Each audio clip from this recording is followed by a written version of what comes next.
হয়তো প্রশ্ন আসতে পারে, লক্ষণ কিছু না, শব্দ দেখলাম, আমরা সব দেখা শেষ করেছি। এই জাতি এখন বিরক্ত, মিথ্যা কথা শুনতে শুনতে আর জাতি মিথ্যুকদের কাজ সহ্য করতে পারছে না,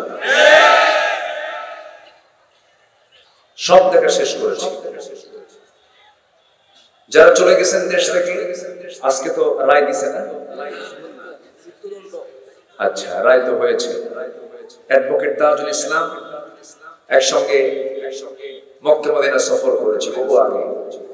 সাহসী একজন মানুষ, অনেক সাহসিকতার তিনি পরিচয় দিয়েছেন। সাবেক প্রধানমন্ত্রী তিনি বলেছেন এটা ক্যাঙ্গারু কোর্ট, কিন্তু এই কোর্ট ট্রাইব্যুনাল গঠন করেছে কে বলেন? যে গর্ত খনন করবে সে গর্তে পড়বে। এটাই অস্বাভাবিক না স্বাভাবিক? স্বাভাবিক। ৭১ সালে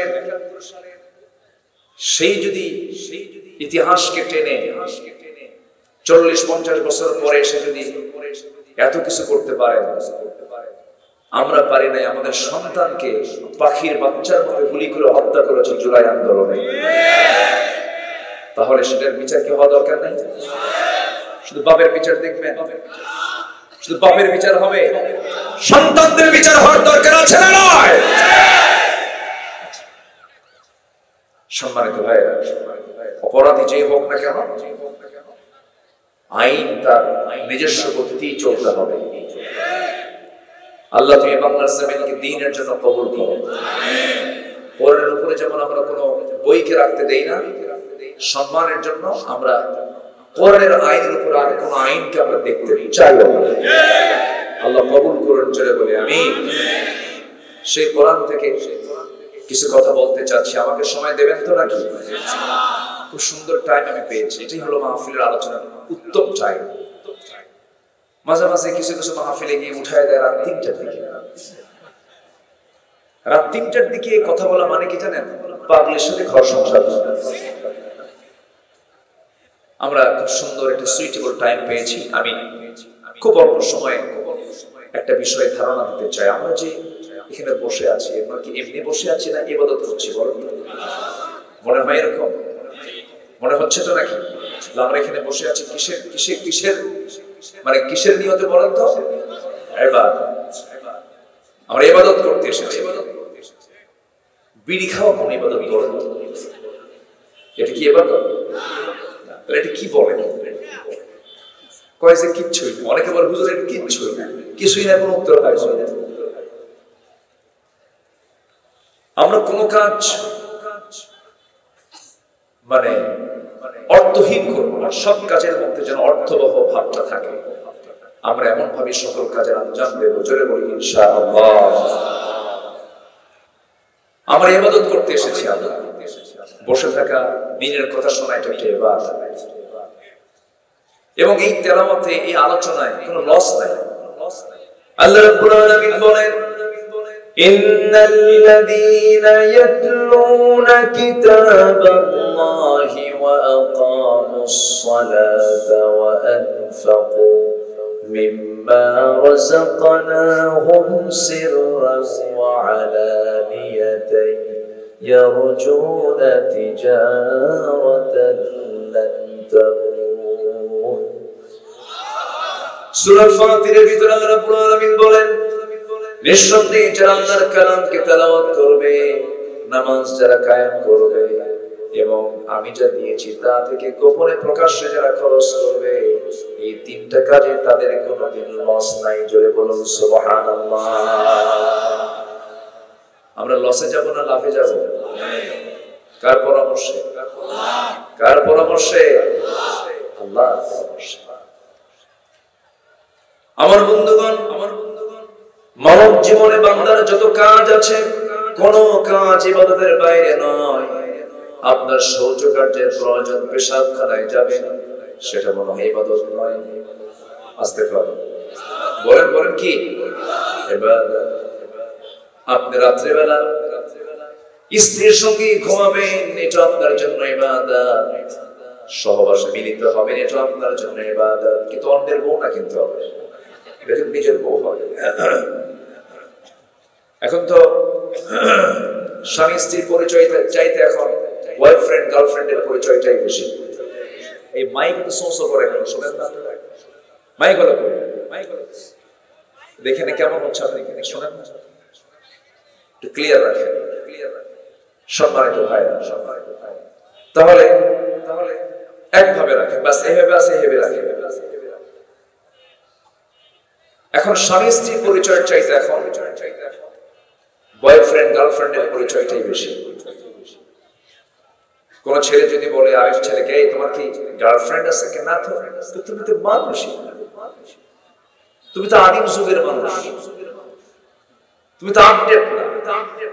একটা যুবকের জীবনে গার্লফ্রেন্ড থাকবে না, ঠিক হলো? বলে ফেলে বয়ফ্রেন্ড গার্লফ্রেন্ড মুসলিম কোন ভাষা নয়, এটা হলো ইউরোপিয়ান আমেরিকান কালচার। ইউরোপিয়ান আমেরিকানদের ভাষা এটা, বয়ফ্রেন্ড গার্লফ্রেন্ড। ওই দেশে ধরেন মেসি নাম শুনছেন তো, মেসির 4টা ছেলে আছে, 4টা ছেলে মেয়ে আছে, গার্লফ্রেন্ডের সঙ্গে তার পরিচয় বিয়ে হওয়ার আগে। স্যার কি হওয়ার আগে? বিয়ে হয়ই নাই। সম্প্রতি শুনলাম যে 4 বাচ্চা হওয়ার পরে কয়েকদিন আগে নাকি বিয়ে হয়েছে। এটা হচ্ছে ওদের দেশের জন্য, ওদের কালচারের জন্য। কিন্তু মুসলমানদের জীবনে কি স্বামী স্ত্রীর সম্পর্ক ছাড়া কোন গার্লফ্রেন্ড বয়ফ্রেন্ড থাকতে পারে? আসতে বললে থাকতে পারে? মাইকলা আপনি মাঝে মাঝে এখানে এসে শুনবেন, এখানে দেখবেন যে এখানে ঠিক আছে, একটু খেয়াল করবেন, কমায় দিতে হবে। হ্যাঁ, আওয়াজ একটু কমানো দরকার। হ্যাঁ, সম্মানিত ভাইরা, তাহলে এই তো মুরব্বীও বুঝি, শুধু আমি বুঝি না, আমি কিছু বুঝি না। সম্মানিত ভাইরা, তাহলে বয়ফ্রেন্ড গার্লফ্রেন্ড এগুলোতে যারা বিশ্বাসী, তারা কি কখনো এই দেশে ইসলাম কায়েম হোক, পর্দার বিধান জারি হোক, এটা কি চায়? আসতে বলবেন না, চায়। সুদখোর যে সুদ খায়, ও কি কখনো ইসলামী আইন চাবে? চাবে না। মদের দোকানদার আমার দেশে 54 বছরে নামাজ কায়েমের আইন পাশ হয়েছে না সুদের আইন পাশ হয়েছে? যাকাতের আইন না মদের আইন? বিয়ের বৈধতা না বেশ্যাবৃত্তির বৈধতা? নোংরামি আইনগুলো পাশ করেছে। কারা পাশ করেছে? যারা মদের আইন, যারা মদের বোতল নিয়ে রাত পার করে, যারা নারীবাজি করে, যারা নাইট ক্লাবে দিনাতিপাত করে। আবার মাহফিল আসলে মনে হয় উনি আসমান থেকে জিবরাইল নামছে। এরকম চরিত্র আর দেখতে চাই না। নির্বাচন আসলে পরে মাথায় টুপি লাগায় এবং আসরের নামাজ 5 কয়বার পড়ে? 5 জায়গায় গিয়ে কয়বার পড়ে? 5 বার। এগুলো হচ্ছে সিজনাল ধর্মের একটা বসে, ঠিক কিনা বলেন? আমরা এগুলো মানি না। আমরা ইবাদত করব নির্দিষ্ট দিন না সব দিন? 1 ঘন্টা না 24 ঘন্টা? 1 মাস না 12 মাস? 12 মাস। ইবাদত এর কি বলে? আমার বন্ধুগণ, এই ইবাদত গুলো যে আমরা করছি, শুক্রবারে জুমার নামাজে যাই, রমজান মাসে 30টা রোজা রাখি, আমার বন্ধুগণ, আমার আপনার যে আমল নামাগুলো দান সদকা করি, মসজিদ মাদ্রাসা বানাই, এতগুলো কিছু করি, এই সমস্ত ইবাদতগুলো আমার আপনার কখনো কবুল হবে না যতক্ষণ না পর্যন্ত আমি 10টা অপকর্ম না ছাড়তে পারবো, 10টা পাপ আমি না ছাড়তে পারবো। 10টি অন্তরায় হবে ইবাদত কবুলের জন্য। 10টা অন্তরায় আছে। এর মধ্যে 1 নাম্বার হলো প্রত্যেকটা বান্দার মধ্যে যতক্ষণ না মুনাফিকি না বাদ যাবে, ইবাদত কবুল হবে না। নামাজের মধ্যে বললো ইয়াকা না'বুদু ওয়া ইয়াকা নাস্তাঈন, আল্লাহ তোমারই ইবাদত করি। বাইরে আসে করে কি? আল্লাহর আইন বাদ দেয়, আমাদের আইনের কিস্তিতে আছে কি না? আছে কি না? আছে কি না? এটা কি ইবাদত না ভণ্ডামি? নামাজের মধ্যে স্লোগান দিল, যখন নিয়ত বাঁধে তখন কি? আরো জোরে, আরো জোরে। যখন রুকুতে যায় তখন কি? সেজদায় গেলে কি? সেজদা থেকে উঠতে কি? নামাজের স্লোগান সমাজেও কোন স্লোগান হবে? নামাজ এবং সমাজের স্লোগান হবে কি বলেন? আরো জোরে, আরো জোরে। যারা এই স্লোগানের সঙ্গে যারা সাংঘর্ষিক ভূমিকা পালন করেন, যারা বলেন যে নামাজে এই স্লোগান থাকবে, সমাজে এই স্লোগান থাকবে না, নতুন করে মুসলমান হতে হবে। জালো জালো আলম জালো, আমরা জ্বালাবো না, আমরা নিভাবো। আমরা কি করবো? নিভাবো। রাগ করছেন নাকি আপনারা? শোনেন, 16 বছর কথা ছাড়ি নাই, এখন কথা বাদ দেব? আপনি বললেও তো বাদ দেব, কথা বলতেই হবে। সম্মানিত বন্ধুগণ, তাহলে ইবাদত কবুলের জন্য সবচেয়ে বড় শর্ত হলো 10 নম্বর কর্ম ছাড়বো আমরা। নাম্বার 1 হচ্ছে মুনাফিকি ছাড়বো। মুনাফিক তো নাই, মুনাফিক দুশ্চেচে আছে, আদব দিকে আছে। মুনাফিকি করা যাবে? মুনাফিক হলো মুখে এক অন্তরে আরেকটা, ওয়াদা করলে ভঙ্গ করে, আর যখন না সাধতে পারে তখন মুখ খারাপ করে। এরকম লোক আছে কিনা বলে? আচ্ছা, এরপরে যখন কথা বলে তখন শুধু ঘন ঘন মিথ্যা কথা বলে। মিথ্যা কথার তালিকায় দেশে সবার আগে কারা? মুনাফিক তো ঠিকই আছে। কোন শ্রেণী, কোন কোন ধরনের লোকগুলো সবচেয়ে বেশি মিথ্যা কথা বলে? দেখেন, দেখছেন নেতারা কি কয়? নেতারা মিথ্যা কথা বলে বলে বলে বলে বলে বলে বলে। বিগত প্রধানমন্ত্রী বললেন আমরা ক্ষমতায় আসলে পরে মদিনার সনদে দেশ চালাবো। দেখছেন কি মিথ্যা কথা। দল হলো ইসলামী, আর বললো যে ক্ষমতায় গেলে পরে আমরা কি কিসের সনদে চালাবো? মদিনার সনদে চালাবো। মদিনার সনদে চালাই নাই তো, মোদির সনদে দেশ চালাইছে। এখন বসে আছে কার দেশে? হ্যাঁ, দেখছেন কি সুন্দর কথা বলেছে। মাহবুবাড়ি দিল্লি শব্দটা এসেছে আল্লামা সাইদির মুখ থেকে 25 বছর আগে, 25 বছর। আর সেটা আল্লাহ পাক বাস্তবে রূপ দিলেন হলো 2024-এ এসে। উনি বলেছিলেন গাছের গোড়ায় নাড়া দেব, মাহবুবাড়ি দিল্লি গিয়ে পড়ল। রাজস্থান ছিল, চেন্নাই ছিল, হায়দ্রাবাদ ছিল, কলকাতা ছিল, আসামের গুয়াহাটি ছিল, ত্রিপুরার আগরতলা ছিল, নেপাল ছিল, ভুটান ছিল, শ্রীলঙ্কা ছিল, মায়ানমারের ইয়াঙ্গুন ছিল, বোনের বাড়ি লন্ডন ছিল, বিয়ে বাড়ি আমেরিকা ছিল। কোথাও পড়লো না, সোজা গিয়ে মামুবাড়ি।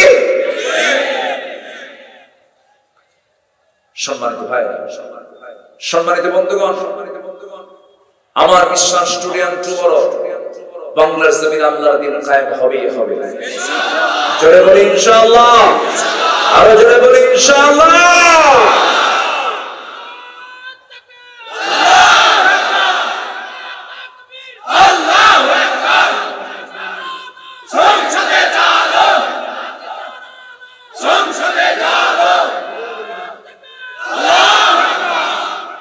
মুনাফিকি ধরবো না ছাড়বো বলেন? মুনাফিকি ধরবো না ছাড়বো? এই এলাকায় অথবা যে এলাকায় বলি, বলুন তো কোন ওয়াক্তে মানুষ বাড়িতে বেশি থাকে? কোন ওয়াক্তে বলেন? ফজর। সবচেয়ে কম জোহরে, আসরে, মাগরিবে, এশায় কম থাকে, কিন্তু ফজরে এই ওয়াক্তে সবচেয়ে বেশি লোক কোথায় থাকে বলেন তো? সবচেয়ে কম মুসল্লি কোন ওয়াক্তে? ফজর। তো বাড়িতে থেকে কি করে? স্বপ্নে চতুর্থ আসমানে চলে যায়, মেরাজ। ঠিক আছে, আর স্বপ্নে স্বপ্নে ঘুমের মধ্যে নামাজ পড়ে। আমার রাসূল বলে দিলেন, যে বাড়িতে পুরুষ আছে নামাজ ফরজ, মসজিদে আসে না। আমার মন চায় আমি রাসূল নিজে গিয়ে ওই বাড়িতে আগুন লাগাই। কেউ তো নাউজুবিল্লাহ বলবেন না। ঠিক তো ঠিকই করে, ঠিক তো নাই।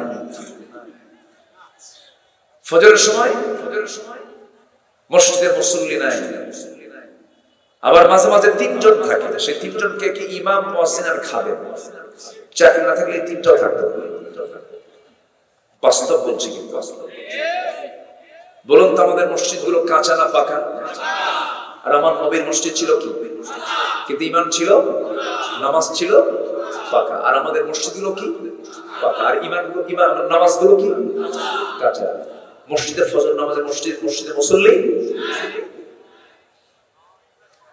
মুনাফিককে চেনার জায়গা জোহর নয়, মুনাফিককে চেনার জায়গা আসর নয়, মুনাফিক চেনার জায়গা মাগরিব এশা নয়, মুনাফিক চেনার সময় হলো ফজর।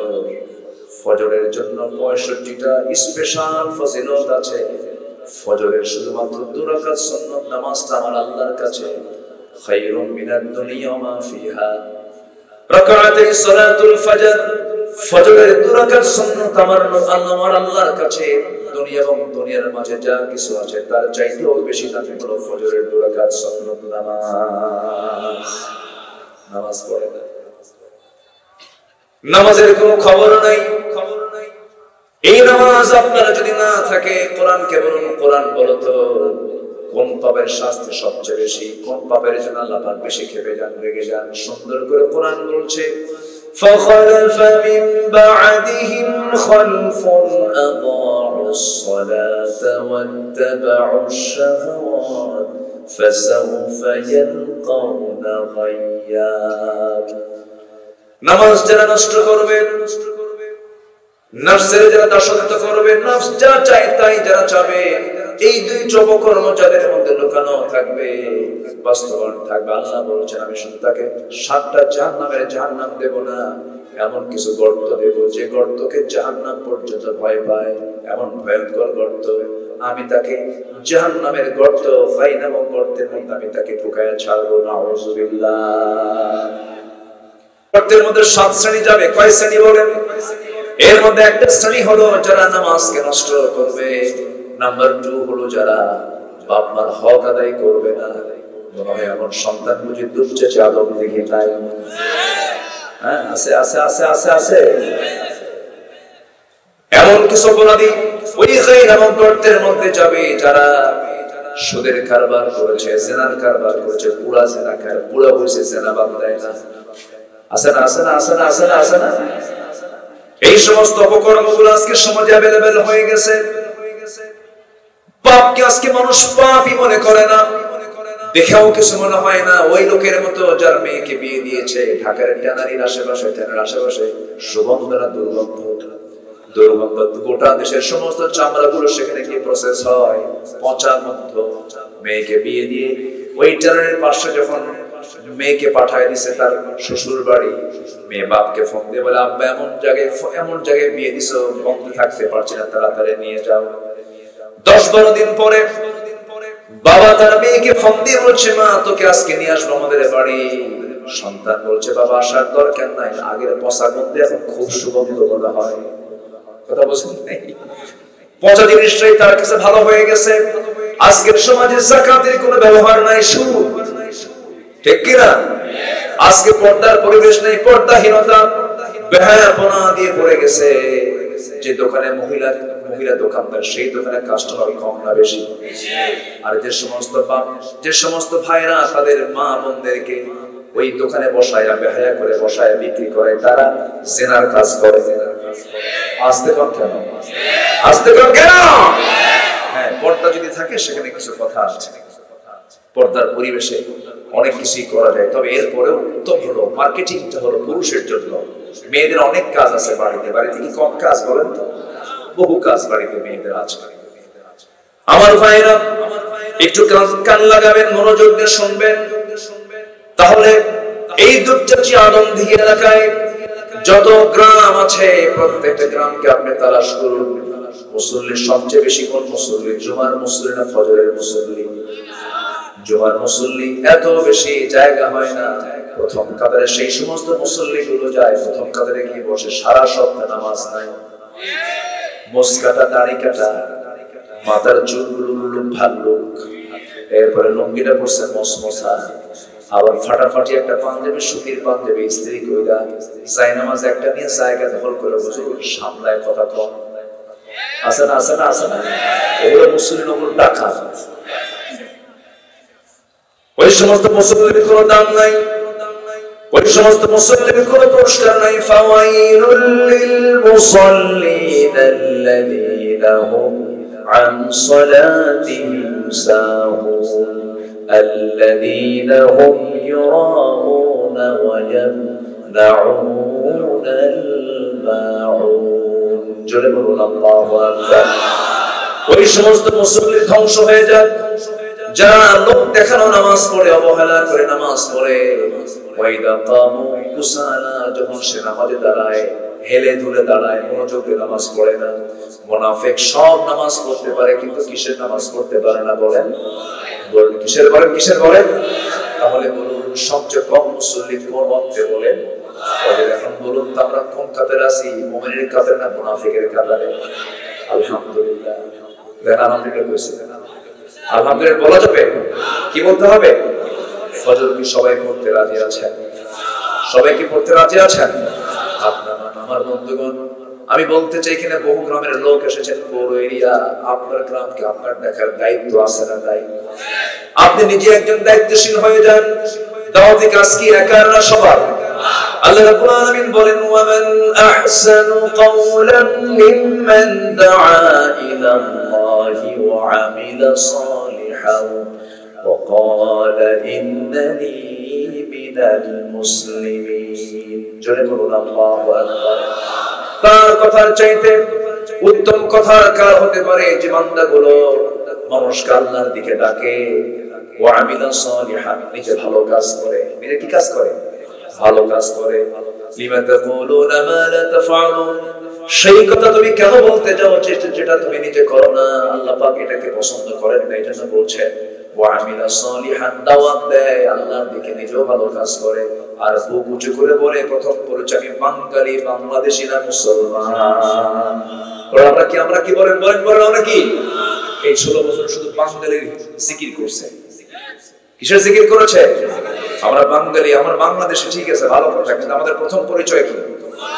আমাদের জাতির পিতা কে? এখানে প্যাস লাগাইছিল না?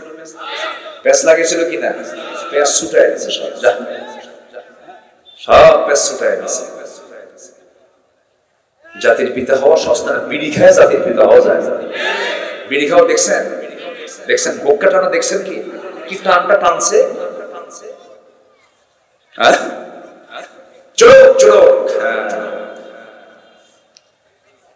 যে নেতৃত্বে নামাজ নাই, যে নেতৃত্বে আল্লাহর দিন নাই, সে আমার বাপও যদি না হয় ওই নেতৃত্বে মানি না, জুতা মারি, ধুতু মারি।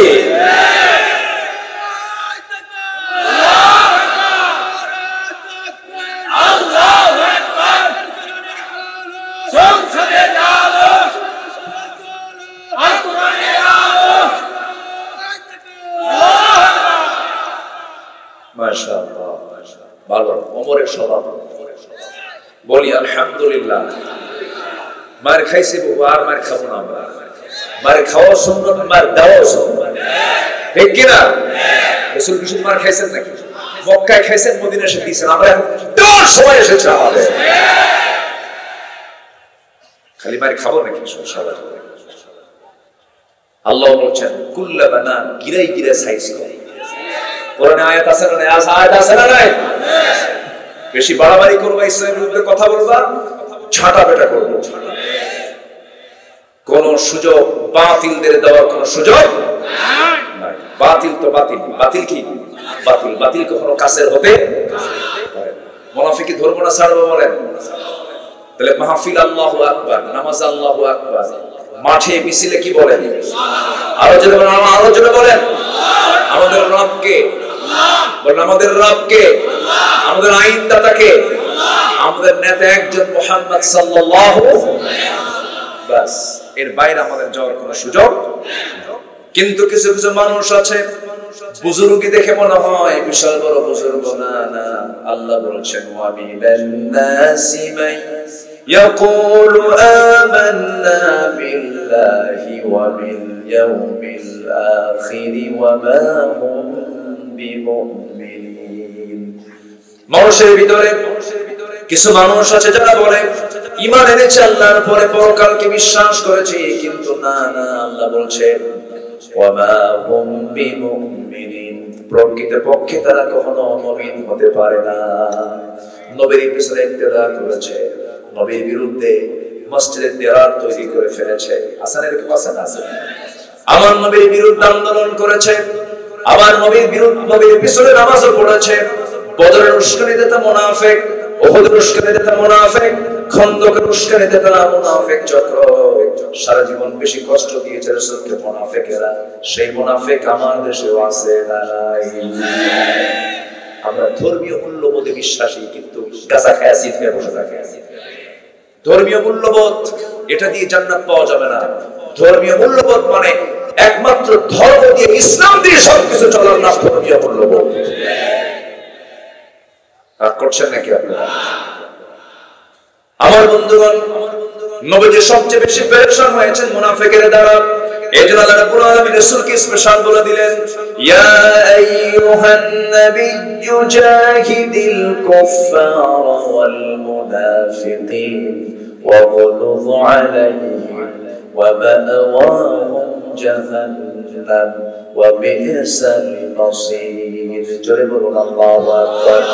হে নবী, আপনি জিহাদ ঘোষণা করুন, সংগ্রাম ঘোষণা করে দিন কাফিরদের বিরুদ্ধে, মুনাফিকদের বিরুদ্ধে। মুনাফিক কোনো কাফের নয়, মুনাফিক কোনো মুশরিক নয়। মুনাফিক এক শ্রেণীর মুসলিম নামধারী, যারা কালেমা পড়ে, নামাজও পড়ে, রোজাও রাখে, কপালও কালো চিহ্ন, কিন্তু চরিত্র হলো মুনাফিক। আছে না নাই? আছে না নাই? সব নামাজ পড়বে, কিন্তু কি নামাজ পড়তে পারবে না? ফজর।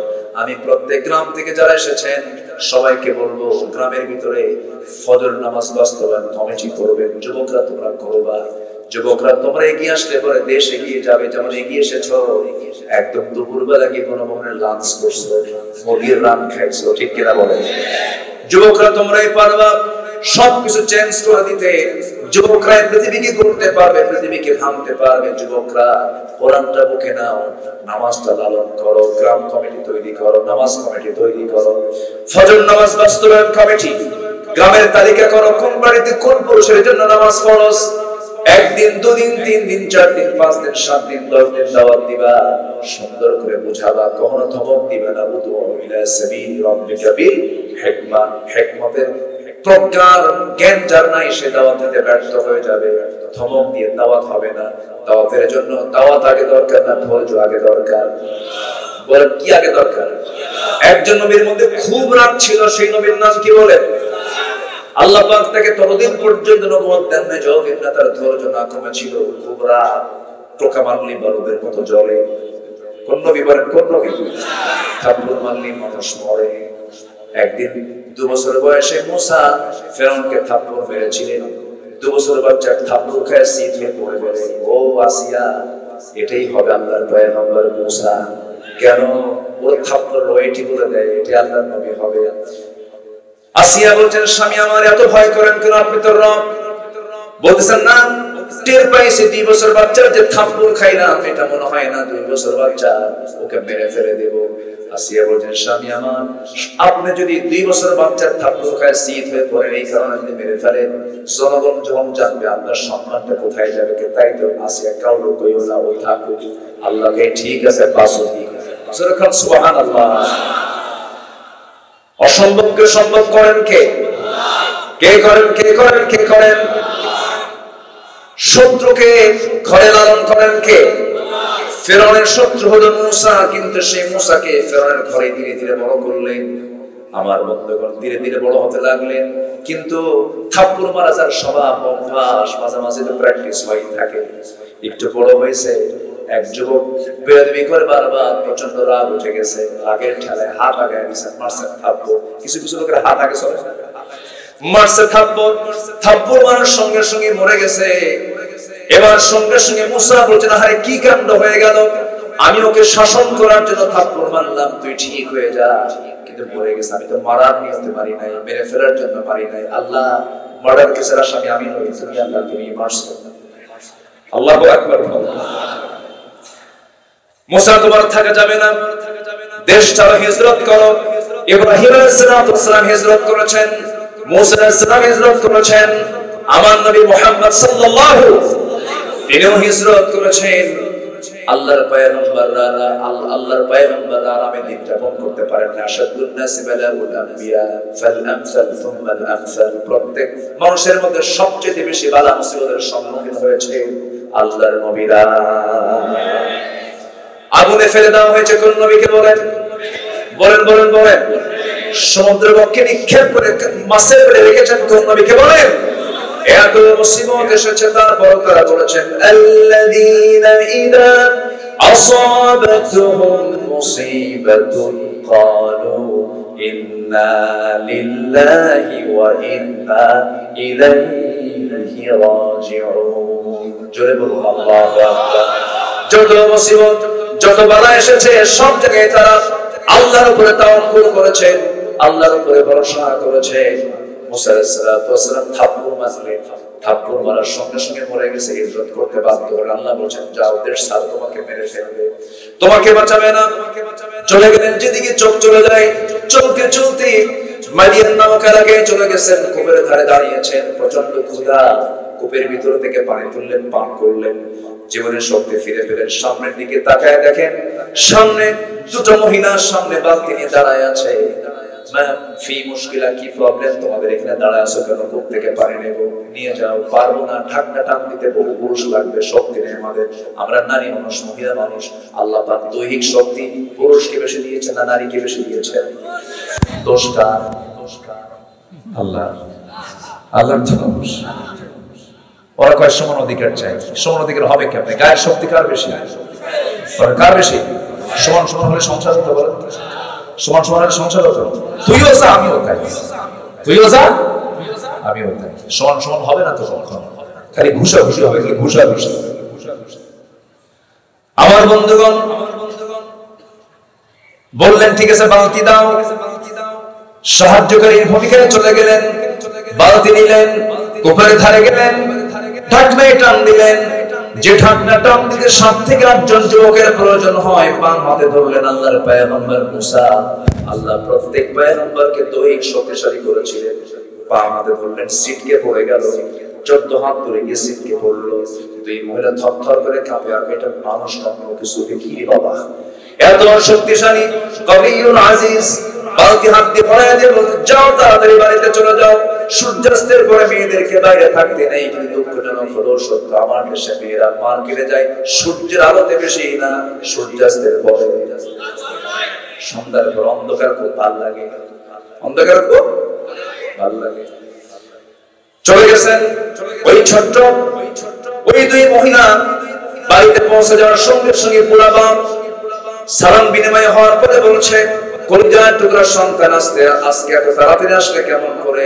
সূর্যাস্তের পর তো তোমাদের সময় লেগে যায়, আজকে তাড়াহুড়ো করে কেমন আসলে? কাব্বা, একজন যুবকের সন্তান পেলাম, খুব শক্তিশালী যুবক, দারুণ শক্তি রাখে। ঢাকনায় হাত দিল, ছিটকে পড়ে গেল। এবার বৃদ্ধ পিতা বলছে, ও আমার বড় মেয়েকে গিয়ে ওই কূপের পাশে দাঁড়াবে, ওই যুবকের সন্তান পেয়ে যাবে। আমার পক্ষ থেকে সালাম জানায় বলবে, আবুনা শাইখুন কাবীর, আমাদের বাপ বড় বুড়া মানুষ, সালাম জানিয়ে বলবে আমি তাকে দাওয়াত দিলাম, সেজন্য আমার বাড়িতে আসে। এই কথা বলে মেয়েকে পরের দিন পাঠায় দিয়েছেন, চলে গেছে। যুবকের সঙ্গে দেখা হলো, সালাম বিনিময় হওয়ার পরে বলছে, আপনাকে আমার আব্বা দাওয়াত দিয়েছেন, আপনি যাবেন নাকি? মনে মনে চিন্তা করলেন, এই এলাকায় একটা মানুষ আমাকে চিনে না, এমনিতে বেকায় দিয়ে চলে আসছি, কেউ তো চিনে না, চিনলে তো ভালোই হয়, পরিচয় করে ভালোই হয়, ঠিক আছে যাবো। কিন্তু মহিলা, আমি যাবো কেমনে? বাড়ি ঘর তো চিনি না। বাড়ি ঘর চিনেন না তো কি হয়েছে? কোনো সমস্যা নাই, আমি আপনাকে নিয়ে যাব। আমি সামনে সামনে চলবো, আপনি আমার পিছে পিছে চলবেন। আমি ডানে যাবো, আপনি ডানে যাবেন, আমি বামে যাবো, আপনি বামে যাবেন, কোনো সমস্যা নাই। এবার মুসা বলছেন, মহিলা তুমি আমার চেনো নাই, আমি সেই পুরুষ না, আমি তোমার পিছে পিছে থাকবো, আর তুমি দাঁড়িয়ে আমার সামনে সামনে থাকবে। নেতৃত্বের জন্য নারী নয়, আমি পুরুষ সামনে সামনে থাকবো, কারণ আমি যদি তোমার পিছনে থাকি আমার চোখের গুনাহ হয়ে যাবে, তুমি নারী মানুষ, আমার চোখের জেনা হয়ে যাবে। আমি চাই না আমার চোখের জেনা হোক, আমি সামনে থাকবো, তুমি আমার পিছে পিছে থাকবে। শুধু 2টা শব্দ বলবা, অতিরিক্ত কোনো কথা বলা যাবে না। পুরুষের সঙ্গে শুধু 2টা শব্দ বলবা। যদি ভুল করে ডানে যাই বাম বলবা, ভুল করে বামে যাই ডান বলবা, বাম ডান, এর বাইরে একটা শব্দ উচ্চারণ করা যাবে না। মহিলা মনে মনে করে, গতকালকে দেখলাম শক্তিশালী, আজকে দেখি দারুণ চরিত্র। এই পুরুষের কাছে নারীর মর্যাদা থাকবে, নারীর সম্মান থাকবে, নারীর চরিত্র থেকে যাবে। খুব চরিত্রবান যুবক ওঠে, একজন আদর্শ নারী ওই রকম পুরুষকে পছন্দ করার কথা, যার মধ্যে দুইটা গুণ থাকবে, একটা হচ্ছে চরিত্র, আরেকটা হচ্ছে শক্তি। আরেকটা কি বলে? শক্তি। কিন্তু আজকের মেয়েরা কি এই চরিত্র পছন্দ করে নাকি? এই গুণ পছন্দ করে? এই যুগের মেয়েরা পছন্দ করে হলো ফাটা প্যান্ট। কি প্যান্ট বলেন তো? দুই হাঁটুর প্যান্ট কি দুই হাঁটুতে প্যান্ট কি ফাটা। মাথার চুল হলো ভাল্লুকের মতো, দুই দিকে চুল নাই, পিছনেও চুল নাই, মাথার উপরে গোল কইরা কাবুয়া কাঠি। মেয়েদের মাথার চুল হলো কেমন?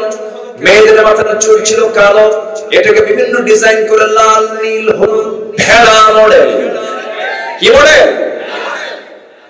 রুচি পতন হয়ে গেছে, রুচির কোন গন্ধ আজকের সমাজে নাই। পর্দা পরিবেশের কোন গন্ধ নাই, পর্দা করে না, বোরকা পরে না, এমন বোরকা পরে বোরকার গায়ে আবার আয়না লাগানো। আয়না মানে আসল। এই জাতীয় বোরকা বলা যাবে না, বোরকা হবে কয় কালার, কয় কালার, সেটার নাম কি বলে? আরো জোরে, আরো জোরে। এটাই হলো তাকওয়া। আমার মায়ের কি মাহফিল আছে? আমার বন্ধুগণ, এবার মুসা বলছেন আমি সামনে সামনে যাব, তুমি আমার পিছে পিছে আসবে। চলতে চলতে চলতে চলতে বাড়ি পেয়ে গেছে। বাড়ি পাওয়ার সঙ্গে সঙ্গে বৃদ্ধ লোকটার সামনে দাঁড়ানো, সালাম দিলেন মুসা আলাইহিস সালাতু ওয়াস সালাম, করমর্দন করলেন, আলিঙ্গন করলেন। এবার বলছেন, হে যুবক, তোমাকে আমি চিনি, আমাকে আপনি চিনেন কেমনে? তোমার নাম তো মুসা। জড়সড় হয়ে গেল, আরে আমার চেনা মানে আমার তো বিপদ, আমি তো ঘটনা ঘটাইছি। কি মনে আছে আপনাদের? আমার চেনা মানে তো বড় বিপদ হয়ে যাবে। সঙ্গে সঙ্গে বলছেন, আপনি আমাকে চিনেন কেমনে? আমি তো বুঝতে পারলাম না, এত দূর আসলাম। এবার বৃদ্ধ লোকটা বলছে, শোনো, শুধু নাম জানি না, কামও জানি কি, থাপ্পড় মারছো, মানুষ মরে গেছে, এরপরে আসছো, আরো জড়সড় হয়ে গেছে। এবার বলছেন, ও যুবক, তুমি যার সামনে দাঁড়িয়ে দাঁড়িয়ে কথা বলছো, এই যুবক, এই বৃদ্ধকে, যে বুড়ার সামনে কথা বলছো, এই বুড়া সাধারণ কাতারের বুড়া নয়, সাধারণ মানুষের মধ্যে সাধারণ মানুষ নয়। এই বুড়ার পরিচয় হলো ওয়াইলা মাদিয়ানা আখাহুম শুআইবা। মাদিয়ানবাসীর জন্য আল্লাহ পাক যাকে পয়গম্বর করে পাঠিয়েছেন, আমি হলাম সে আল্লাহর পয়গম্বর শুআইব আলাইহিস সালাতু ওয়াস সালাম। মুসার আনন্দ দেখে যে তোমাদের নবী হন নাই, তোমাদের নবী হন নাই। যুবক যৌবনের পদার্পণ তিনি করেছেন। কেবল যুবক, টকটকে যুবক, খুব রাগ, যুবকদের মধ্যে খুব মেজাজ ধর করে কি, এটা যৌবনে আসে না, এরকম একটা রাগ রাগ ভাব। এই সময় শুআইব বলছেন, শোনো, কোনো টেনশন নাই, আমি তোমার শত্রু নই, আমি আল্লাহর নবী, তোমাকে আমি পছন্দ করে ফেলেছি, তুমি এসেছো, ভালো কথা। গতকালকে আমার মেয়ে দেখেছো, আজকে আমার মেয়ে দেখেছো, এই দুইটা মেয়ের যে কোনো একটা মেয়েকে আমি তোমার সঙ্গে বিয়ে দেবো। বিয়ে কি করবা নাকি? মুসা বলো, যখন তখন। কি বলতেছে? কি বলতেছে বলেন? যখন তখন বিয়ে করবো মানে এক পায়ে খাড়া। কয় পায়ে? এক পায়ে খাড়া। কিন্তু মেয়ের বাপ শুআইব বলেছেন, শোনো, আমার মেয়েকে যে তোমার সঙ্গে বিয়ে দেব, কিন্তু তোমার ব্যাকগ্রাউন্ড তো খারাপ, কেন? থাপ্পড় মারলেই মানুষ মরে, এখন বিয়ে দেওয়া যাবে না। বিয়ে দেব, একটু দেরি আছে, একটা কাজ করতে হবে। কি কাজ? আমার বাড়ির ছাগলগুলো তোমার পালতে হবে। 8 বছর অনার্স কোর্স, 10 বছর মাস্টার্স কোর্স, এই যদি কোর্সটা যদি কমপ্লিট করতে পারো, 10 বছর পূরণ হয়ে যাবে, আমি মেয়েকে বিয়ে দেব, এই কাজ তোমাকে করতে হবে। মুসা নিজেকে ভাগ্যবান মনে করে, হারে নবী আমাকে আদর করে আমাকে দায়িত্ব দিয়েছেন, কিন্তু পৃথিবীতে যত জীবজন্তু আছে এর মধ্যে সবচাইতে শান্ত ভদ্র প্রাণীর নাম হতেছে ছাগল। শান্ত শান্ত শান্ত, দারুণ শান্ত। শুধু অশান্ত নয়, তেরা। কি কি? শুধু তেরা না, মহা তেরা। একবার যদি ব্রেক মারে, সেই ব্রেকটা হলো ছাগলের দুইটা পা সামনে যদি একবার মাটিতে গেড়ে দেয়, দৌড়ে সিনেমা আপনি নড়বেন, মাগার ছাগল নড়বে না। আমি জানো না, সেই ছাগল পালার দায়িত্ব রব্বুল আলামিন প্রত্যেক নবীকে দিয়েছেন, তার অংশ হিসেবে আল্লাহ পাক মুসাকে দিয়েছেন 10 বছর। ইবনে কাসির বলছে, তার তাফসীরে লিখেছেন, সর্বশেষ দিন 10 বছর পূর্ণ যে দিনতে পূর্ণ হবে, সেই শেষতম দিনে ছাগলগুলো নিয়ে তিনি বাড়িতে ফিরছিলেন। হঠাৎ করে একটা ছাগল পাল থেকে একদিকে একটা দৌড় মারল। সেই দৌড় মারা ছাগলের দিকে মুসাও দৌড়ান, ছাগলও দৌড়ায়। বড় নবীর সঙ্গে পারবে নাকি? আসতে পারেন নবীর সঙ্গে পারবে নাকি? এই পৃথিবীতে সবচেয়ে কাদের গায়ে শক্তি বেশি ছিল বলেন? নবীদের গায়ে। আল্লাহ পাক আমার নবীর মধ্যে 100 জন জান্নাতে পুরুষের শক্তি দান করেছিলেন। যেরকম সুবহানাল্লাহ। কয়শো? 100। আমার নবীর গায়ে শক্তিটা সবচেয়ে কি বেশি ছিল এবং সুন্দর ছিলেন সবচাইতে বেশি। আমার বন্ধুগণ, শেষ পর্যন্ত কি হলো? ছাগলগুলো নিয়ে আসার পথে একটা ছাগল একদিকে দৌড় মেরেছে। সেই দৌড় মারা ছাগলের পিছনে পিছনে তিনিও দৌড়ান, ছাগল দৌড়ায় পিছনে তিনিও দৌড়ান। শেষ পর্যন্ত ধরে ফেললেন ছাগলটাকে। ধরে ভাবলেন যে মেরেই ফেলবো। খেপে গেছেন, রেগে গেছেন। দুই হাতে শক্ত করে ধরে সামনে চড়ায় নিয়েছেন। মারবেন, আছাড় মেরে মেরে ফেলবেন। লক্ষ্য করে দেখেন বেচারা ছাগলটা চোখ মুখে দারুণ ভয়, খুব কাঁপতেছে ভয়ে। ওইদিকে লোমকূপ দিয়ে ঘামগুলো টপ টপ করে পড়তেছে। মুসা মনে মনে চিন্তা করলেন, তোরে মাইরা কি লাভ? তুই তো ছাগল। পাগলে কিনা বলে ছাগলে কিনা খাই মেরে তোরে লাভ কি? আস্তে করে দুই পা ছেড়ে দিয়া ছাগলটাকে মুখের মধ্যে আলিঙ্গন করে নিয়ে আদর করলেন, তাকে মহব্বত করেন, ভালোবাসা দিলেন, দয়া মায়া প্রকাশ করলেন। আল্লাহ বললেন, মুসা তোমার রাগ কমে গেছে, বল দিয়ে দিলাম। যেরকম সুবহানাল্লাহ। ধৈর্যের দরকার আছে না নাই? এই যে বসে আছেন, এটা কি? যেরকম এটা কি বলেন? ধৈর্য। নামাজ আগে না ধৈর্য আগে? ধৈর্য। ধৈর্য ছাড়া নামাজ হবে? কিছু কিছু মুসল্লি আছে খালি গাউসুল খায় বসে থাকে, আছে না? খালি ঘড়ি দেখে। ঘড়ি দেখবে কি ইমাম না মুসল্লি? কারণ ঘড়ি দেখার দায়িত্ব কার? ইমামের। এখন ঘড়ি দেখে কারা? মুসল্লি দেখেন হুজুর ও সবচেয়ে বড় বেয়াদব। আসতে পারেন কেন? আসতে পারেন কেন? ঘুরে দেখার দায়িত্ব কে নেবে? ইমাম। উনি ওনার পছন্দ অনুযায়ী আলোচনা করবেন, কথা বলবেন, নামাজ পড়াবেন। এই জায়গায় কোন মুসল্লির কোন ইন্টারফেয়ার চলবে? আদব যদি না থাকে সব শেষ হয়ে যাবে। আমরা আদব রক্ষা করবো। জোরে বলি ইনশাআল্লাহ। বাবা ছেলে কথা বলছে, আওয়াজ বেশি হবে কার? আস্তে কর। আরো জোরে বলেন, আরো জোরে বলেন। আর এখনকার বাচ্চাদের আওয়াজ বেশি না বাবার আওয়াজ বেশি? বেশি বলছো বাপ? আছে কিনা? এক ধমক খায় বাপ, থরথর করে কাঁপে আর মরে মুরগি করবে। বাপ বদদোয়া দেয়। আসে না এরকম সন্তান বহু? আছে না নাই? ছুরি নিয়ে বাপকে মারতে আসে। কেন আসে জানেন? এটার কারণ আছে। এগুলোর কারণ হলো শিক্ষাটা ইসলাম দিতে পারি নাই, কোরআন সবক দিতে পারি নাই। এই কোরআনের সবক যে সিনায় থাকবে, আমি হলফ করে বলবো পৃথিবীর কোন বৃদ্ধাশ্রমে কোন আলেমের বাপকে দেখতে পাবেন না, কোন হাফেজের বাপ মাকে দেখতে পাবেন না। বাংলাদেশের গাজীপুরে যান, আমি পরিদর্শন করেছি, ভিজিট করেছি।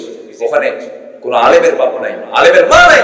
আচ্ছা, সেখানে ইঞ্জিনিয়ারের বাবা, ডাক্তারের মা, বড় বড় অফিসারের মা, বিসিএস ক্যাডারের মা, ওরা ওদের মাকে নিয়ে বউর সাথে লজ্জা পায়। বউ খিটখিট করে, সন্তানরা খিসখিস করে। কিন্তু ইসলাম যদি থাকতো সন্তানদেরকে সেই সুযোগ দিত না। আমার মা আগে, ঠিক কিনা? কোরআনকে প্রশ্ন করুন, কোরআন বলে দাও। টাকা পয়সা দিয়েছি, কোথায় খরচ করবো আল্লাহ বলে দাও।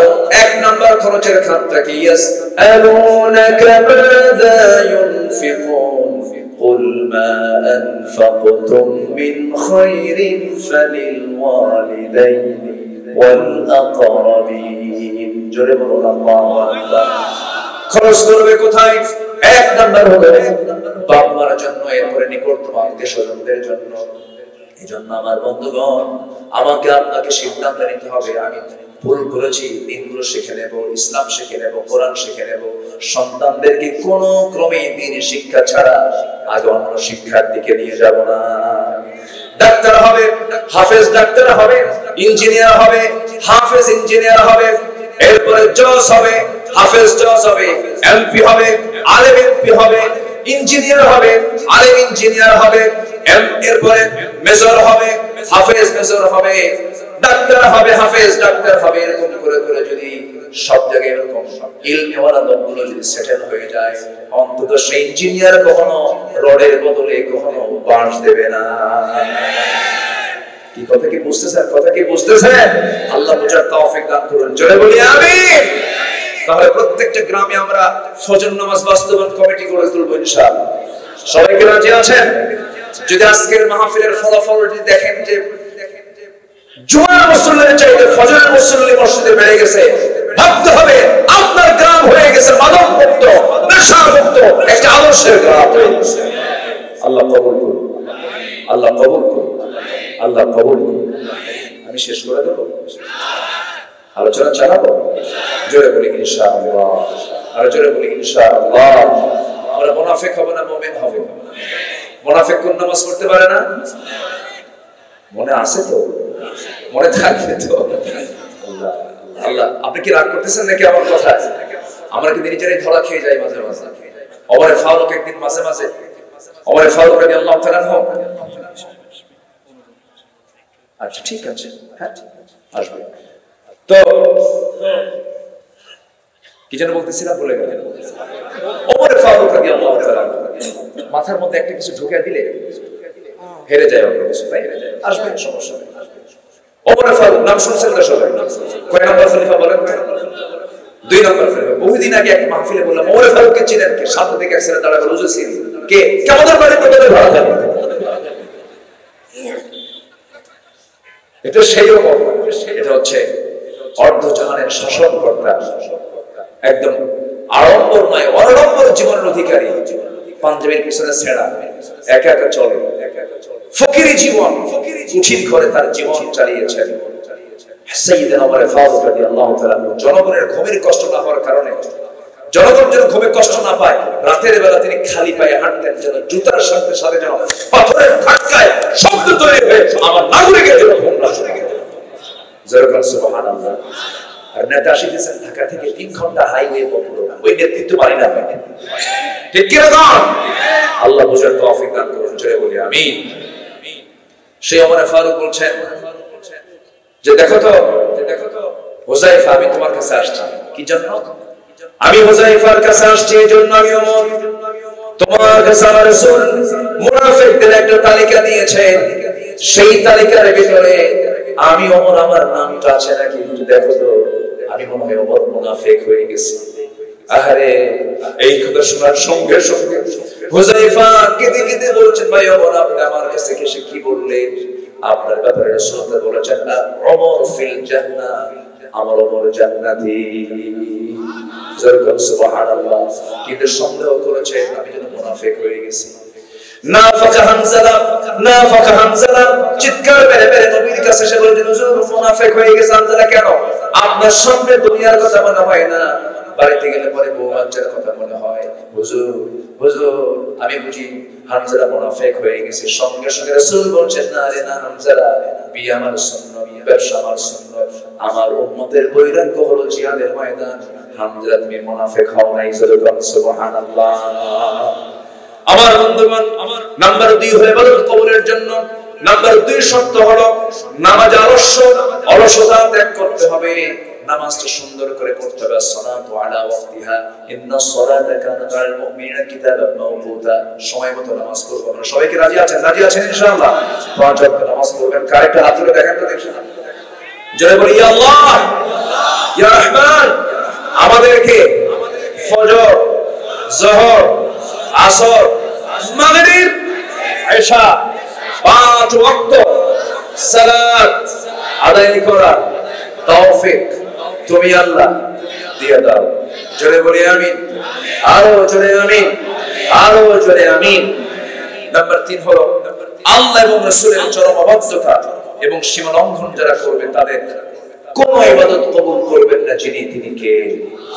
আল্লাহ রাব্বুল আলামিন বলেন, ومن يعص الله ورسوله ويتعد حدوده يدخله نارا خالدا فيها وله عذاب مهين। যারা আল্লাহ এবং রাসূলের সঙ্গে নাফরমানি করবে এবং সীমা লঙ্ঘন যারা করবে, সীমা রেখা যারা লঙ্ঘন করবে, আল্লাহ তাকে আগুনে প্রবেশ করাবেন, সেখানে সে স্থায়ী হবে, তার জন্য রয়েছে অপমানজনক একটা আযাব। নাউযুবিল্লাহ। নবীকে ভালোবাসার প্রয়োজন আছে না নাই? আসতে বলবেন না, আছে না নাই? একজন পাগল সাহাবী দিন গ্রহণ করেছেন, দিন গ্রহণ করার কারণে আপন চাচা বাপ ছেড়ে গেল, সামনে দাঁড়িয়ে বলছে, ভাতিজা শুনলাম তুমি নাকি কালেমা পড়েছো। তিনি বলছেন আপনি শুনবেন কেন, আপনি দেখেন, আশহাদু আল্লা ইলাহা ইল্লাল্লাহু ওয়াহদাহু লা শারীকা লাহু ওয়া আশহাদু আন্না মুহাম্মাদান আবদুহু ওয়া রাসূলুহু। হেদায়েতের মালিক কে? আস্তে বলবেন, হেদায়েতের মালিক কে? আল্লাহ। চাচা কালিমা পড়ে নাই, ভাতিজা কালিমা পড়ে নিয়েছে। এবার চাচা বলছে, ভাতিজা সব ছাড়বো কিন্তু বাপ দাদা ছাড়বো না। বাপ দাদা সোল, আমিও সোল। এরকম আছে না কিছু লোক? আছে না? আমার বাপ যে দল করে গেছে সেই দলকে আর ছাড়া যায়? আমার বাপও জাহান্নামে, আমিও জাহান্নামে। যেরকম নাউযুবিল্লাহ, এটা করা যাবে না। সঙ্গে সঙ্গে ভাতিজা বলছে, চাচা আপনার বাপ আপনার দাদা ভুল করেছিল, গোমরা ছিল, আমি তো গোমরার পথে যাব না, আমি কালেমা পড়ে নিয়েছি। এবারে চাচা থাপ্পড় মেরে সন্তানটাকে ভাতিজাকে ফেলে দিয়া রক্তাক্ত করে এবার বলছে, তোর সমস্ত সম্পত্তি সবাইকে নিয়ে, সব কমের লোককে ডেকে নিয়ে জোর করে আদায় করে ছাড়বো। এবার ভাতিজা মুস্কি হাসি মেরে বলে, চাচা সম্পদটা আপনি দেখলেন, কিন্তু আমার ইমানের কাছে সম্পদের কোনো মূল্য নাই। জোরাজুরি করার দরকার না, আমি আপনার ভাতিজা আব্দুল্লাহ অনায়াসে দিয়ে দিলাম। রাগ কমে নাই। এক পর্যায়ে পরের রঙ্গিতা পর্যন্ত খুলে নিয়েছে, উলঙ্গ করে ঘর থেকে রাস্তায় বের করে দিয়েছে। সে আব্দুল্লাহ মার দরজায় গিয়ে নক দিয়ে বলছেন, মা দরজা খোলো, আমার দিকে তাকায়ও না। কালিমা গ্রহণ করেছি, দিন গ্রহণ করেছি, নবীকে মেনে নিয়েছে, নবীর আনুগত্য গ্রহণ করেছি, আমাকে উলঙ্গ করে আমার চাচা ঘর থেকে বের করে দিয়েছে।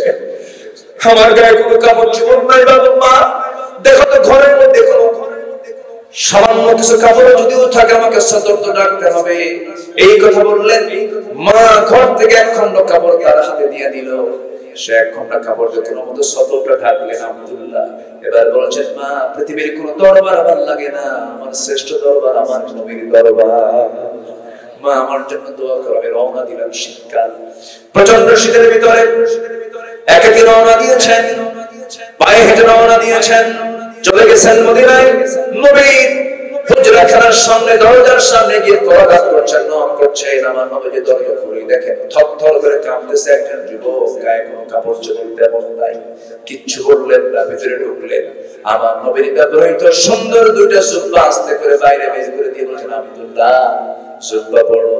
হুজুর আমার চাচা আমার শরীর থেকে কাপড় চোপড় খুলে নিয়েছে। রাসূল বলছেন, তোমার চাচা তোমাকে উলঙ্গ করে বিদায় করে দিয়েছে, আর বিশ্বনবী তোমার গায়ে তার নিজের গায়ের জুব্বা উপহার দিয়ে দিয়েছে। কোনো টেনশন নাই। আব্দুল্লাহ তুমি কি বলতে চাও বলো, তুমি কিছু চাও নাকি আল্লাহর কাছে? হ্যাঁ চাই। কি? আল্লাহ যেন আমাকে মৃত্যুর রাস্তার শহীদ হিসেবে কবুল করে নেন।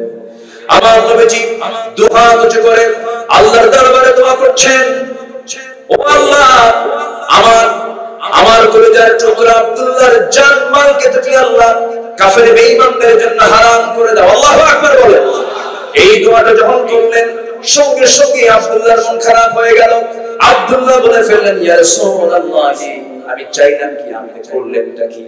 আমি তো শহীদ হতে চাই, আপনি যদি আমার জানমাল কাফের বেঈমানদের জন্য হারাম ঘোষণা করে দেন আমি শহীদ হব কেমনে?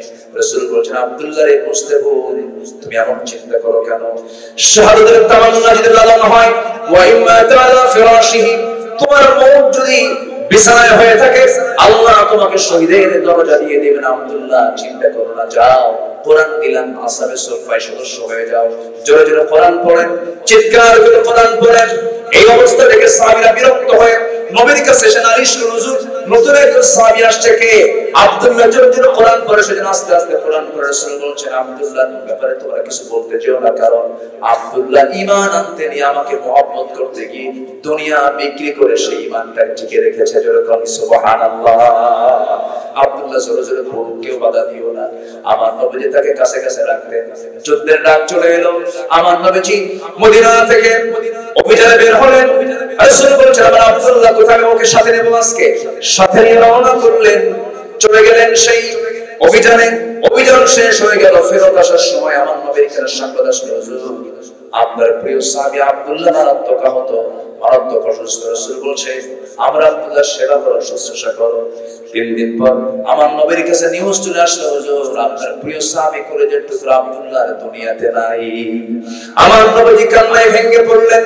এবার বলছেন সাহাবীরা, আমার আব্দুল্লাহর জানাজার নামাজটা আমি কাউকে পড়াতে দেব না। রাসূল বলছেন, ও আমার সাহাবীরা, তোমরা প্রস্তুতি নিয়ে নাও, গোসলের আয়োজন করো, জানাজার জন্য কাফনের কাপড় পরায় দাও। আব্দুল্লাহর জানাজার ইমামতের দায়িত্ব আমি রাসূল নিজের কাঁধে তুলে নিয়েছি। জানাজা শেষ হয়ে গেল। জানাজা সম্পূর্ণ হওয়ার পর রাসূল বলছেন, সাহাবীরা রে, আমার কলিজার টুকরা করে আমার আব্দুল্লাহ কবরটা তোমরা কোথায় খনন করেছো? হুজুর, ওই যে দুই পাহাড়ের চিপায়। রাসূল বলছেন, সাহাবীরা রে, ও আমার সাহাবীরা, আব্দুল্লাহর কবরে আমাকে নিয়ে যাও। রাসূল চলে গেলেন, কবরের সামনে দাঁড়ায় বলেছেন, সাহাবীরা, আমার আব্দুল্লাহর কবরে আব্দুল্লাহকে রাখার জন্য আমি কাউকে দায়িত্ব দেব না। আমি রাসূল নিজে নেমে আমার কলিজার টুকরা আব্দুল্লাহকে কবরে শোয়ায় দেব। আমার নবী নিজে নামলেন, নিজে নেমে বলছেন, আবু বকর ডানে নামো, ওমর বামে নামো। কয়জন নামলেন? তিনজন নামলেন। আমার নবীজি হাত জাগায় দিলেন। আমার নবীজি হাত জাগায় দিয়ে বলছেন, ওরে আমার সাহাবীরা, আমার কলিজার টুকরা আব্দুল্লাহকে হাতে তুলে দাও। হাতে তুলে দেওয়ার সঙ্গে সঙ্গে রাসূল বলছেন, আবু বকর মাথাটা ধরো, ওমর পাটা ধরো। তিনজন মিলে কবরে শোয়া দিলেন। শোয়া দেওয়ার পর নবীজি দোয়া পড়তে লাগলেন। দোয়া পড়তে পড়তে এক পর্যায়ে বুকের উপরে হাতটা রেখে বলছেন, আরশের মালিক আল্লাহ, এই মুহূর্ত পর্যন্ত, এই সময় পর্যন্ত আমি রাসূল, আমি আপনার উপরে সন্তুষ্ট আছি, রাজি আছি। ও আল্লাহ, দয়া করে আমার আব্দুল্লাহকে তুমি আল্লাহ কবুল আর মঞ্জুর করে নাও। আমার নবীজি এমন করে যখন দোয়া করছিলেন, সেই সাহাবী, যে সাহাবীর নাম সাদ বিন আবি ওয়াক্কাস, সমুদ্র তরঙ্গ ঘোড়ায় চড়ে পাড়ি দিয়েছিলেন, সেই সাদ বিন আবি ওয়াক্কাস রাদিয়াল্লাহু তাআলা চিৎকার মেরে হাত উঁচু করে আল্লাহর সামনে দোয়া করে বলছেন, আরে পোড়া কপাল আমি সাদ, আজকে যদি আমি জীবিত সাদ না হয়ে যদি ওই কবরের বাসিন্দা হতাম, কত ভাগ্য আমার ভালো হতো। যে কবরবাসীকে দাফন করার জন্য আমার পৃথিবীর সেরা সেরা মানুষ তিনজন তার কবরে নেমে যায়। জোরে বলুন সুবহানাল্লাহ। আমার ভাইরা, এজন্য নবীর আনুগত্য আমরা করব, ঈমানকে আমরা লালন করব, যত্ন করব। আমার বন্ধু, ইবাদত কবুলের শর্ত হলো 10টা। কয়টা বলেন? 10টা। 3 নাম্বার, 4 নাম্বার, 4 হলো আল্লাহর সঙ্গে শিরক করা। শিরক করলে দোয়া কবুল হবে না, ইবাদত কবুল হবে না। ইন্নাল্লাহা লা ইয়াগফিরু আন ইউশরাকা বিহি ওয়া ইয়াগফিরু মা দুনা যালিকা লিমান ইয়াশা ওয়া মান ইউশরিক বিল্লাহি ফাকাদ যাল্লা দালালান বাঈদা। সূরা নিসা আয়াত নম্বর 116। শিরক করবে যে জান্নাত পাবে না, সে শিরক করবে যে জান্নাত হারাম হয়ে যাবে তার জন্য। আমার বন্ধুগণ, শনিবারে মাস কাটা যাবে না, মঙ্গলবারে বিয়ে দেওয়া যাবে না, বৃষ্টির দিন বিয়ে করা যাবে না, সকালবেলা বাকি দেওয়া যাবে না। আছে এগুলো? আছে আছে আছে আছে। এগুলো বিশ্বাস করে হালাল না হারাম? হালাল না হারাম? হারাম। যাও মাজারে গিয়ে সেজদা দিয়ে আসো, সেখানে কিছু কি দিয়ে আসো? ছাগল দিয়ে আসো, কুত্তা দিয়ে আসো। এগুলো হারাম। এগুলো কি বলেন? এগুলো কি বলেন তো? হারাম। এগুলোর ধারে পাশে আমরা যাবো না। জোরে বলি ইনশাআল্লাহ। আরো জোরে বলি ইনশাআল্লাহ। যেটা শিরক, সেই শিরকের ঠিকানা হবে জাহান্নাম। শিরকের ঠিকানা হবে কি? জাহান্নাম। শিরকের জন্য জাহান্নাম। ওয়া ইশরিক বিল্লাহ ফাকাদ হারামাল্লাহু আলাইহিল জান্নাহ। আমরা শিরকের ধারে পাশে যাব না কখনো। সবাই রাজি আছেন তো ইনশাআল্লাহ? আল্লাহ কবুল করুন। জোরে বলি আমিন। আরো জোরে বলি আল্লাহুম্মা আমিন। নাম্বার 5, সামনে পেছনে যারা পরনিন্দা করবে তাদের কোনো দোয়া কবুল হবে না। আছে এরকম লোক? আছে। ওয়াইলুল লিকুল্লি হুমাযাতিন লুমাযাতিন আল্লাযী জামা'a মালাহু ওয়া 'আদ্দাদা ইয়াহসাবু আন্না মালাহু আখলাদা। নাম্বার 6 হলো আল্লাহকে যারা ভুলে থাকবে, মন্দ কাজের যারা আদেশ করবে, তাদের কোনো দোয়া কবুল হবে না। আল মুনাফিকুনা ওয়াল মুনাফিকাত বা'দুহুম মিন বা'দ ইয়া'মুরুনা বিল মা'রুফ ইয়া'মুরুনা বিল মুনকারি ওয়া ইয়ানহাউনা 'আনিল মা'রুফ ওয়া ইয়াকবিদুনা আইদিয়াহুম নাসুল্লাহা ফানাসিয়াহুম ইন্নাল মুনাফিকিনা হুমুল ফাসিকুন। মুনাফিক যারা, তাদেরকে আরেকটা আল্লাহ পাক লকব দিয়েছেন, ওরাই ফাসিক। তাহলে মুনাফিক যারা হয় ওরা আবার কি হয় বলেন? এই কার লকব? এই লকবগুলো কে দিয়েছেন বলেন তো? যারা মুনাফিক হবে তারা আবার কি বলেন? মানে মুনাফিক হওয়ার সঙ্গে সঙ্গে সে আবার কি হয়ে যায়? ফাসিক হয়ে যায়। শেষ করে দিই। হ্যাঁ, চালাবো আলোচনা, চলো হুজুর বলুন।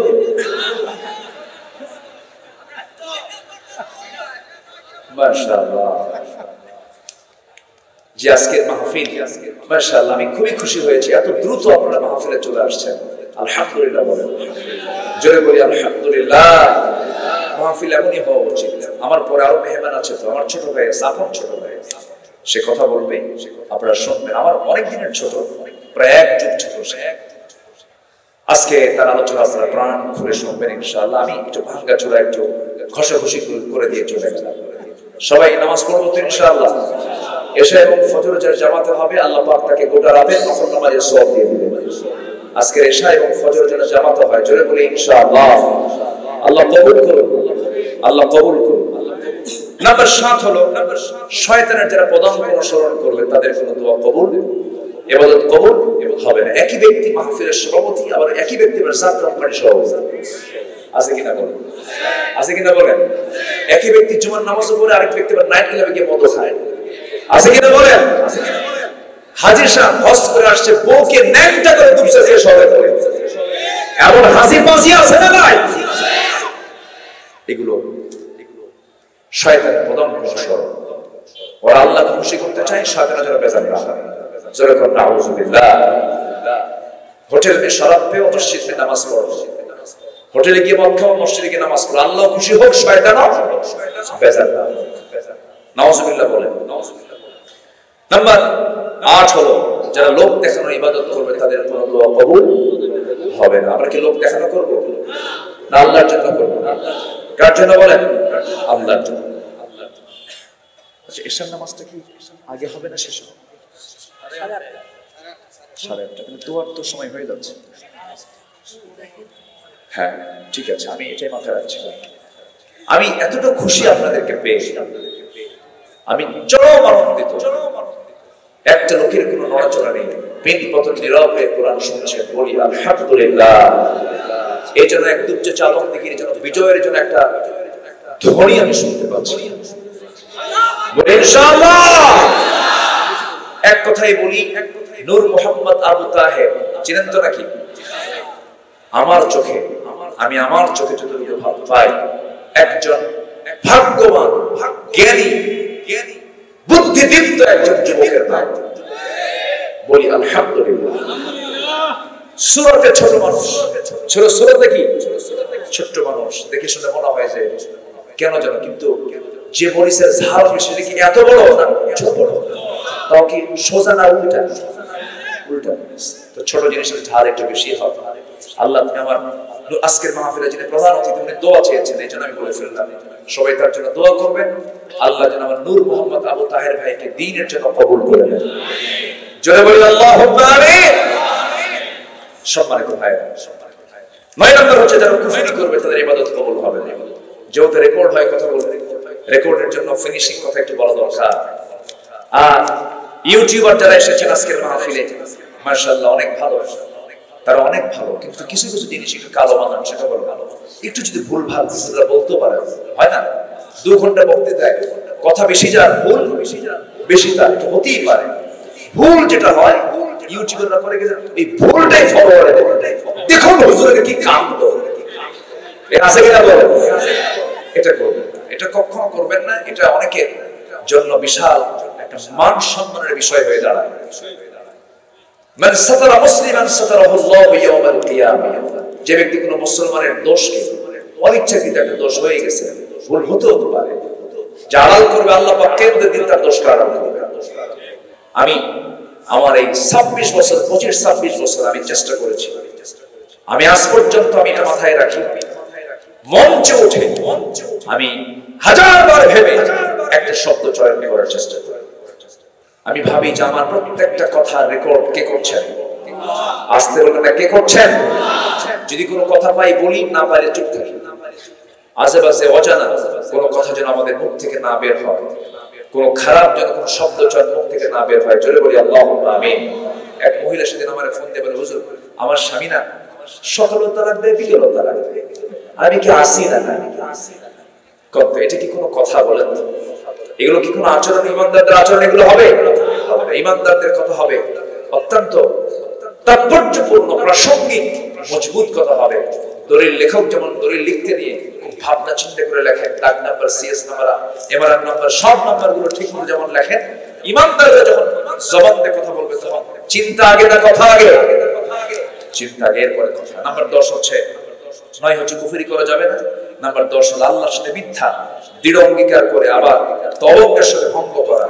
এই জাতীয় আচরণ থেকে আল্লাহ পাক আমাদেরকে হেফাজত করুন।